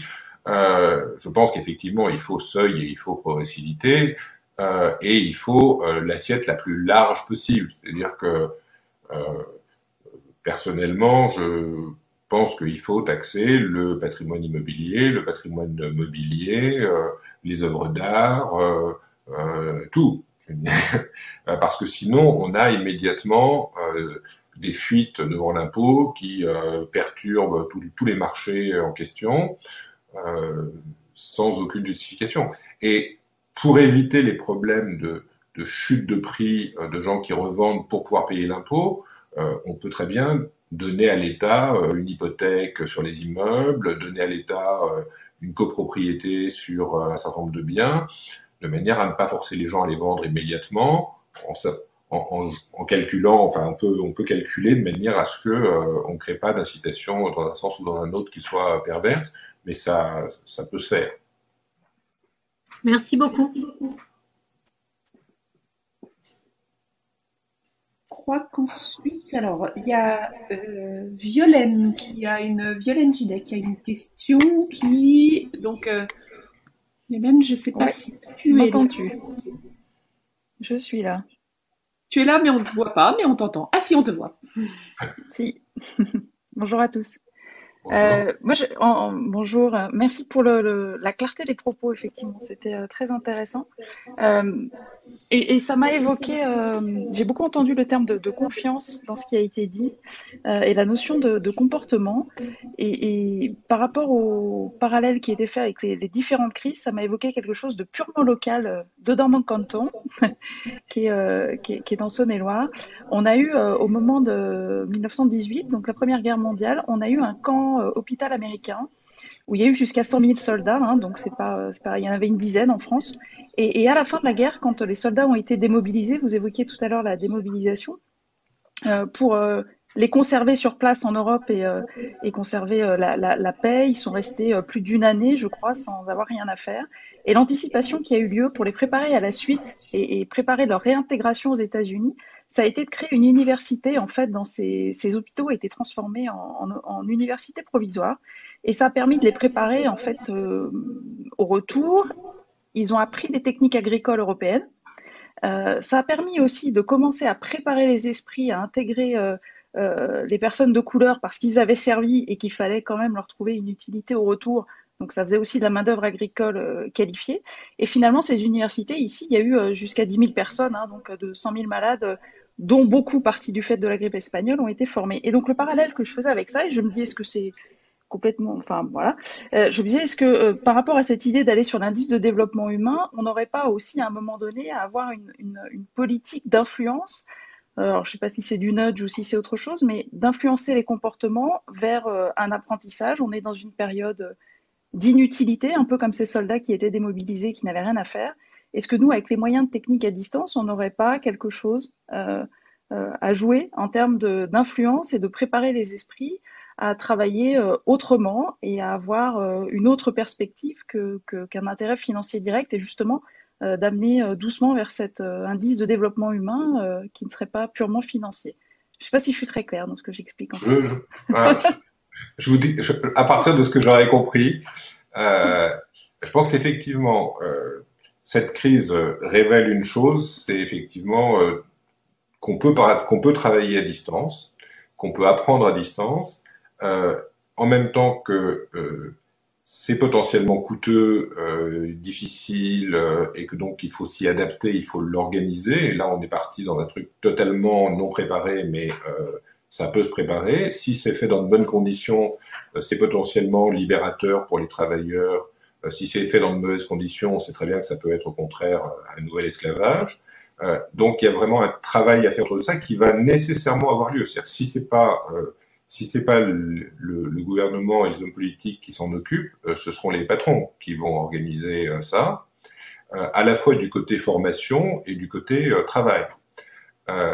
Donc pour moi, un des enjeux aujourd'hui, c'est de permettre aux citoyens de s'approprier ces outils de manière à choisir eux-mêmes comment contribuer à leur propre formation, mais choisir eux-mêmes, mais aussi pouvoir obtenir des formes de certification, etc., parce qu'on sait que c'est très important quand on a fait quelque chose, que ce soit renseigné, enregistré, défendable devant un tiers, dans une négociation salariale, etc., et que ces enjeux, par exemple, ont été très très largement négligés pendant longtemps par certaines populations comme les aides-soignantes, les infirmières, etc., qui avaient peu de qualifications reconnues. C'est très important de pouvoir avoir ce genre de choses mis à jour avec des initiatives possibles des citoyens, mais aussi une reconnaissance possible de ce qu'ils ont appris, ce qu'ils ont et de leurs compétences acquises de cette manière. Je pense que c'est effectivement très important et très utile. Merci. C'est bon? Alors, je crois qu'on a une question ensuite de Florence. Ah non, alors de Paul. Ça, je croyais qu'il y avait une question de Florence, mais il y a une question de Paul. Ah ben si, non, c'est Florence. Je veux bien voilà, je veux bien poser une question. On a évoqué tout à l'heure la possibilité d'annuler des dettes. Je voudrais savoir quelle est la part des dettes souveraines détenues par la BCE et par les agents économiques, notamment par les ménages, la part également détenue par les ménages. Et par ailleurs, au vu du nombre de chômeurs importants aux États-Unis, est-ce qu'on ne va pas à nouveau vers une crise du crédit immobilier? Et si tel est le cas, est-ce que les conséquences seraient les mêmes que la crise des subprimes, ou est-ce qu'on a limité notamment les phénomènes de titrisation? Voilà mes deux questions. C'est deux bonnes questions et je ne suis pas capable de répondre précisément. Sur la première, ça représente maintenant une part significative des dettes souveraines, mais je ne peux pas vous dire si c'est de l'ordre du quart. Alors, c'est aux alentours de 20%. En ce qui concerne la dette française, c'est aux alentours de 20%. Voilà. J'avais effectivement chiffres de ce type-là. Je pense que c'est plus en proportion de la dette allemande parce qu'il n'y a plus beaucoup de dette allemande, et c'est moins en proportion de la dette italienne parce qu'il y a plus de dette italienne. Mais voilà, à l'échelle de l'Union européenne, ça doit être de l'ordre de peut-être 15-20%, peut-être un petit peu plus.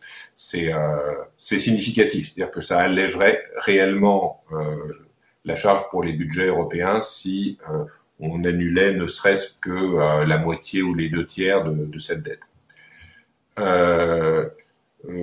Votre autre question, c'était, pardon, excusez-moi. Le risque d'une... Ah oui, pour les subprimes. Excusez-moi. Oui, je pense que il y a quand même eu une réduction significative des effets de levier, des effets de prise de risque autour du crédit hypothécaire aux États-Unis. Donc, une augmentation des défauts de paiement des Américains à cause de l'augmentation du chômage aurait moins d'effet que ça n'a été le cas en 2008-2009. Maintenant, il ne faudrait pas non plus que le choc soit trop élevé, parce que s'il est trop élevé, ça va compenser cette réduction de l'effet de levier. Mais, disons, pour un choc d'une taille similaire, les banques américaines sont moins exposées aujourd'hui qu'elles n'étaient à l'époque. Je ne peux pas beaucoup répondre mieux. Béatrice, alors, Oui, c'est parfait. Okay. Merci. Alors, est-ce que Paul Bouzid a une question ou pas? Ou c'était juste une intervention sur la liste? Oui, bonjour, excusez-moi. Non, je n'avais pas de question, je partage juste la note qui explicitait en partie ce que Beaune disait. Excusez-moi. Une note de France Stratégie sur, sur l'héritage. L'héritage, l'impôt sur les successions. Merci beaucoup. Que tu as probablement regardé. J'ai l'impression qu'il n'y a pas d'autres questions. Alors, s'il n'y en a pas d'autres, moi, je voudrais que tu reviennes. Alors, je vais un peu changer. Moi, j'en ai une. Ah, bah alors. C'est Béatrice Bellet qui a une question. C'est ça, Béatrice? Voilà. Oui, j'avais dit que j'en préparais une. Ah, ok. Alors, vas-y. Alors, en début de propos, vous avez évoqué, bonjour, en début de propos, vous avez évoqué évidemment le questionnement légitime qui est celui singulièrement des Français de toute façon, de savoir qui va bien devoir payer la note finale de cette main de l'État à l'endroit de l'économie aujourd'hui, et monte évidemment sur la question des inégalités au travers des débats que l'on peut avoir avec les concitoyens, la question de la répartition et là encore aujourd'hui, de l'existence de versements de dividendes pour des entreprises qui bénéficient de façon très large de l'aide de l'État. Ma question est, que pensez-vous aujourd'hui de la PLF, qui aujourd'hui ne reste qu'incitative à l'endroit des acteurs économiques et notamment des entreprises sur ce qui peut être notamment de leur responsabilité sociétale, sur leur responsabilité sociétale. Et que pensez-vous également de l'absence d'obligations faites par l'État à ces entreprises au regard justement du fait que leurs dividendes sont partie entière de leur capital et devraient également servir à maintenir leur appareil productif. Bon, spontanément, je suis étonné aussi. Ensuite, il est clair que un certain nombre d'entreprises ne sont pas mises en danger par la crise et recourent à certaines des mesures qui ont été offertes de manière générale et non conditionnée. Si j'ai bien compris, le chômage partiel est accessible à toute entreprise qui en fait la demande. Donc une entreprise qui ne se considère pas comme menacée par la crise, mais qui néanmoins utilise le chômage partiel pour une partie de ses salariés, peut se dire, moi je continue à distribuer des dividendes.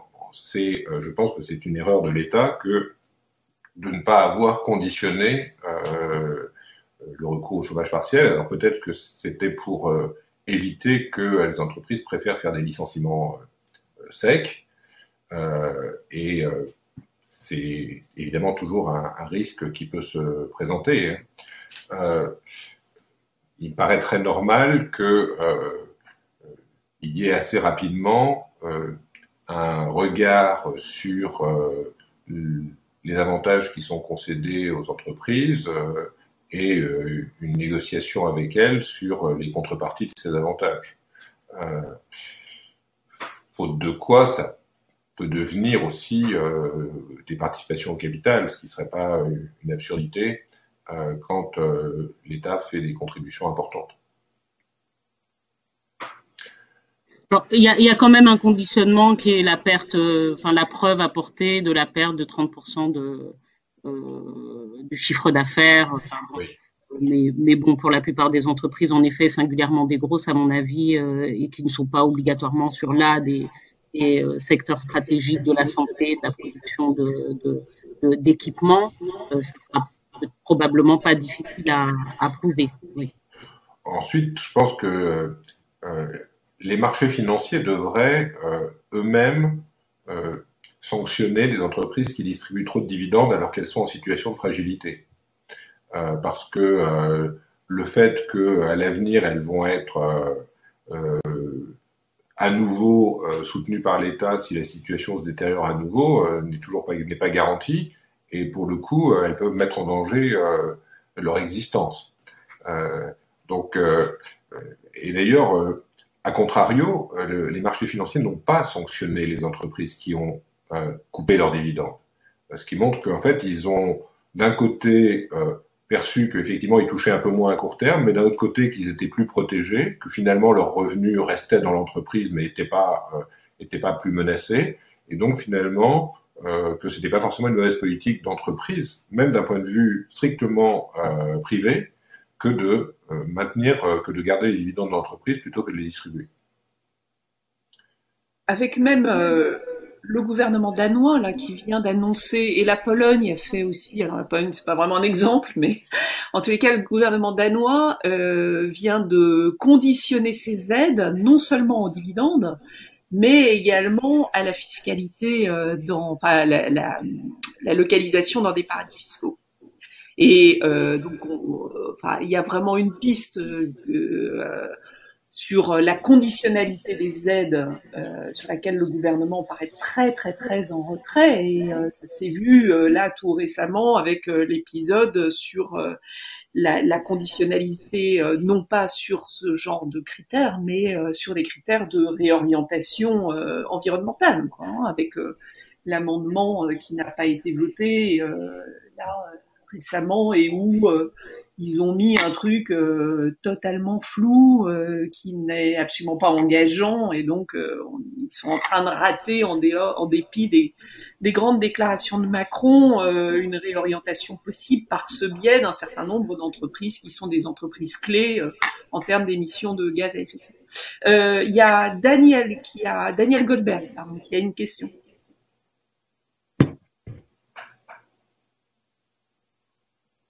Daniel?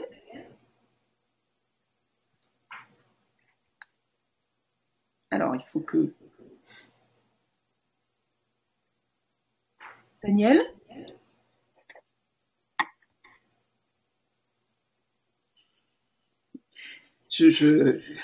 Il m'a dit qu'il avait... Est-ce que vous m'entendez? Voilà, oui. On t'entend. Vas-y. Alors, si vous m'entendez, pardon, j'ai un problème de connexion Internet aussi. Bonjour. Merci pour votre exposé et vos réponses qui étaient très éclairantes sur hier et aujourd'hui, bien sûr. 2 questions. Je ne crois pas que vous me voyez, non, mais vous devez m'entendre. Bon, c'est pas très grave. Capillairement parlant, surtout. Non, plus sérieusement, pardon. Ma première question par rapport à ce que vous avez rappelé tout à l'heure sur finalement une prise de contrôle économique de Roosevelt au moment de 1929, si j'étais bien attentif à ce moment-là, une prise de contrôle de l'État fédéral par Roosevelt, par un équilibre budgétaire rigoureux, mais aussi des ressources supplémentaires. Comment vous voyez ça aujourd'hui finalement? Parce que si on pense que la mondialisation heureuse est terminée, est-ce que cette reprise en main vous paraît nécessaire, vous paraît inéluctable? Si oui, à quel niveau? Au niveau français, au niveau européen? Et finalement, si en parant au plus pressé de la crise sociale et du sauvetage peut-être, mais j'allais dire à court terme d'un certain nombre d'entreprises, les États ne sont pas en capacité de les faire, et de pilotage à long terme, je parle, ne sont pas en capacité de faire ce pilotage à long terme. Est-ce que vous pensez que finalement d'autres acteurs économiques, vous parliez des acteurs, des chefs d'entreprise qui pourraient prendre finalement des responsabilités en tant qu'acteurs économiques à l'avenir, le feraient à la place des États qui serait impossible de voir loin. Et ça, c'était une première question. Du coup, j'en ai une deuxième qui est peut-être une réorganisation. Est-ce que, avec votre approche historique, un tel moment de crise amène aussi à une réorganisation des lieux de pouvoir? C'est un peu lié à ce que je voulais dire, entre l'État national et notamment des niveaux plus proches du terrain. On peut penser aux régions en termes de pilotage économique aujourd'hui. Est-ce qu'il vous semblerait possible, finalement, que la crise nous conduise en recherchant une plus forte adaptation, à abandonner un peu de jacobinisme, pour le dire un peu vite? Et puis du coup, j'avais aussi une troisième question, ou non, hein, oui, parce que je vois la tête par contre d'Isabelle à ma remarque. Non, pas du tout. D'accord. Je prends. Mais et du coup, j'avais une troisième question. Est-ce que ces crises-là, elles sont, enfin, il y a des acteurs économiques, des entreprises qui meurent, d'autres qui survivent. Est-ce que là, dans le moment que nous allons vivre, est-ce que il y a une forme de darwinisme économique qui risque de se passer, et c'est-à-dire en plus de la crise elle-même, de l'action d'un certain nombre d'acteurs économiques dans cette crise qui vont pousser, par exemple, pour le dire très simplement, des plus gros à manger des plus petits, de faire pression entre des sous-traitants et des donneurs d'ordre. Par exemple, il m'est venu des exemples dans le bâtiment, qui est un secteur que je suis plus particulièrement, où sur des chantiers, il y a des conditions avec des chiffres très importants pour que des entreprises reprennent des chantiers vis-à-vis de leurs propres donneurs d'ordre. Alors, si j'ai bien compris que dans les crises, le small is beautiful n'est pas forcément le mieux, j'avais compris en 2008 que le too big to fall n'existait plus. Dans quelle situation, d'après vous, on en est aujourd'hui? Désolé pour ces 3 questions un peu longues. Qui sont liées. Merci, c'est très intéressant. Je suis pas sûr de pouvoir répondre beaucoup, mais je réagis simplement. Je pense qu'il est très clair que la crise que nous vivons va être beaucoup plus destructrice des PME que des entreprises de grande taille. Et que dans tous les secteurs, on voit déjà des petites qui disparaissent en grand nombre et qui ont beaucoup plus de mal à réclamer de l'aide et à l'obtenir dans les délais suffisants et à obtenir des crédits bancaires. C'est difficile de savoir si c'est parce qu'elles sont objectivement moins solvables, plus fragiles, ou si c'est simplement parce que effectivement le choc les affecte plus et leur capacité de réaction est moindre. Je pense malgré tout que c'est pas seulement un problème de solvabilité et qu'il y a sûrement un problème de capacité de réaction face à ce genre de choses. Et donc, ça pourrait justifier des programmes spécifiques pour les PME, sachant que les grandes entreprises ont beaucoup plus de chances de réussir à se débrouiller. Maintenant, à nouveau, tout en veillant à ne pas conserver systématiquement tout le monde en vie, parce que c'est extrêmement coûteux aussi. Et il faut faciliter la réallocation des gens vers les secteurs qui sont en pleine expansion, et il y en a. Et il y en aura qui vont bénéficier encore plus de la crise, et donc il faut qu'ils puissent se développer. Et notamment, je pense qu'il faut vraiment retravailler les questions de formation pour les métiers en question. Alors, la question, votre première question et deuxième question, qui sont assez proches, me semble-t-il, sur quels sont les acteurs finalement qui bénéficient de ce genre de grosses transformations, si grosses transformations il y a clairement, ce sont vraiment des moments dans lesquels on a des possibilités de faire changer les structures de pouvoir, parce que, quelquefois pour des raisons de hasard, mais enfin on ne croit pas beaucoup au hasard, mais parce que certains sont capables de réagir mieux, certains niveaux de pouvoir sont capables de réagir mieux, certaines dimensions sont capables de réagir mieux face à une crise, et à porter la voix d'un certain nombre d'acteurs sociaux qui sont en force à ce moment-là. Spontanément, ma tendance jacobine était plutôt à penser que c'était le niveau européen qui allait se développer et être capable de prendre des initiatives qui, comme Roosevelt en 1933, seraient capables de déplacer, de marginaliser les États sur un certain nombre de sujets en créant un budget européen. Ça n'a pas l'air pour l'instant d'être le cas, mais enfin, on est quand même qu'au tout début de la crise, donc on ne peut pas savoir ce qui va se passer dans les mois et les années qui viennent. Il est possible que des acteurs infranationaux dans les régions soient aussi éventuellement capables d'agir, notamment sur les tissus de PME, mais aussi sur des questions de formation continue. Là, c'est pas impossible. Je pense que c'est très ouvert actuellement. Et il est possible aussi que des grandes entreprises prennent des initiatives, disons, quasi politiques, notamment grâce à la maîtrise des données qu'elles peuvent avoir, qui peuvent les amener à jouer des rôles.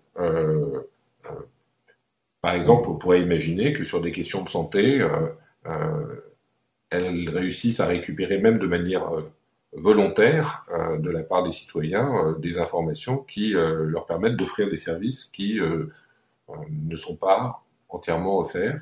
Je pense qu'il y a vraiment des risques significatifs sur ce genre de sujet, d'avoir des acteurs qui pénètrent à travers les données des secteurs qui étaient du ressort étatique. Il y a la sécurité aussi, il y a des choses comme ça pour lesquelles des risques peuvent exister. Et il faut que les États soient extrêmement vigilants, notamment des questions des libertés individuelles, et notamment de la propriété qu'on a de ces données, même quand on est prêt à les donner, à les donner gratuitement à des gens qui nous offrent des services. Voilà, je suis désolé, je ne peux pas répondre mieux que ça, c'est très vague, hein, mais voilà, la seule chose que l'histoire montre, c'est que les crises sont des moments où il y a effectivement des réorganisations des pouvoirs, voilà, de manière très très variable. Moi, j'ai une question personnelle, une autre question personnelle, qui est dans cette éventualité d'un changement de structure, hein, de modification profonde du capitalisme contemporain qui serait généré par la crise. Tu fais apparaître dans l'article de la Tribune, je crois, cette idée d'élargissement des possibles de l'action politique. C'est-à-dire que des choses qui apparaissaient comme impossibles, tout d'un coup, la preuve est faite que, en fait, elles sont possibles. Notamment dans l'ampleur de l'intervention de l'État dans une politique budgétaire. Quand on regarde les politiques monétaires et les débats autour des politiques monétaires au niveau de la Banque centrale européenne ou au niveau de la Banque d'Angleterre, hein, on voit des trucs. Bon, c'est vraiment les économistes les plus, entre guillemets, hétérodoxes qui pouvaient porter des idées de ce type-là. Et donc ça me ramène à une question, c'est l'auteur d'un rapport sur l'enseignement de l'économie que tu as fait en 2014, parce que on voit bien quand même que vraisemblablement, il y avait une structure idéologique dans laquelle nous étions, qui faisait que il y avait des choses qui apparaissaient comme impensables, alors que l'histoire nous avait montré qu'elles étaient effectivement pensables. Alors après, qu'elles soient acceptables ou inacceptables politiquement, c'est autre chose. Mais il y avait comme une espèce d'impensé, d'impossibilité de penser à un certain nombre de politiques et de mesures de politique économique.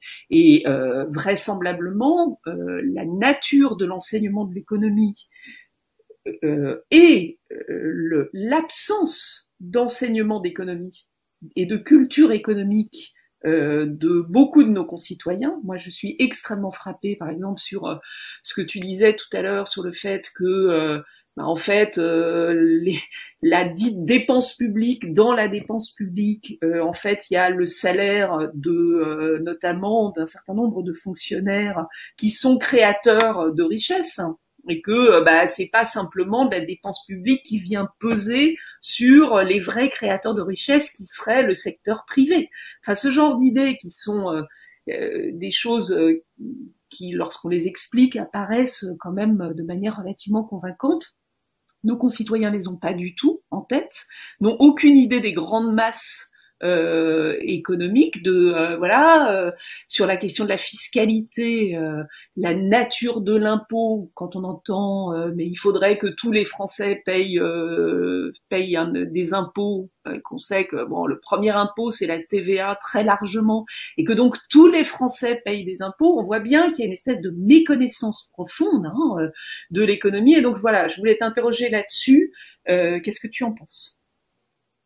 C'est un peu un sujet un peu différent, mais à mon avis quand même qui est pas sans conséquence, parce que, je vais le formuler différemment. Je pense que là, effectivement, on est dans une espèce de basculement idéologique très profond qui se préparait, à mon avis, antérieurement. C'est-à-dire qu'il y avait déjà des signes avant-coureurs d'une modification idéologique profonde, et qu'il est clair que le rôle de la discipline économique est majeur dans la nature de l'idéologie face à laquelle on est, et donc des possibles de l'action politique.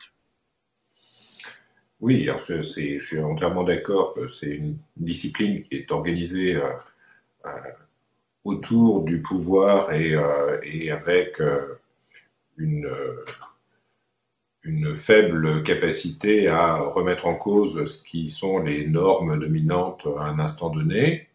Donc tout ce qui est un petit peu trop critique ou distant de ces normes est simplement facilement écarté.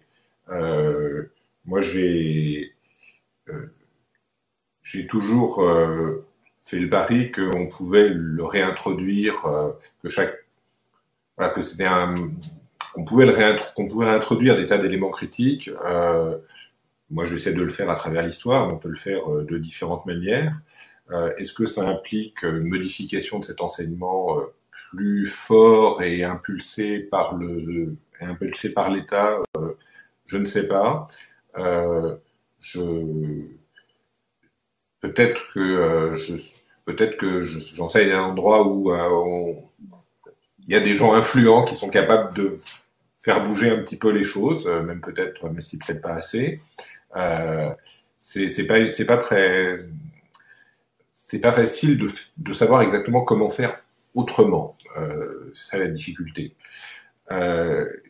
Et peut-être que le combat à mener, c'est celui des gens qui font la vulgarisation dans des revues, des journaux, etc. Moi, j'ai toujours considéré que ça faisait partie du travail des universitaires de consacrer une partie de son temps à de la vulgarisation pour des publics variés. Mais c'est peut-être pas suffisant. Il y a des très bonnes revues qui fournissent aussi avec des idées dans différentes tendances, mais qui sont suffisamment bonnes pour tous ceux que ça peut intéresser. Ensuite, moi, je suis personnellement un peu déçu qu'on ait réduit la part des sciences économiques et sociales dans l'enseignement secondaire, où, à mon avis, elle devrait faire partie de la formation de base de tout citoyen. Et je pense que c'est une chose qui pourrait être réintroduite à un coût assez limité. Ok. Alors, je ne sais pas s'il y a d'autres questions. J'ai l'impression que... Ah si, il y a peut-être une question. Attends. Non, j'ai une intervention sur le débat. Donc sur effectivement le rôle de BlackRock qui fait un rapport sur la RSE pour la Commission européenne. Est-ce que l'auteur de cette remarque veut poser une question? Donc c'était sur le rôle des grandes entreprises. Oui. Non, j'ai pas de... Bon. Écoute, on va à ce moment-là s'arrêter là. Je vois que ni Olivier ni Boris n'ont pu être présents, donc je me charge de présenter toutes leurs excuses, mais c'est vrai que l'actualité est quand même un peu complexe en ce moment. En tous les cas, merci infiniment.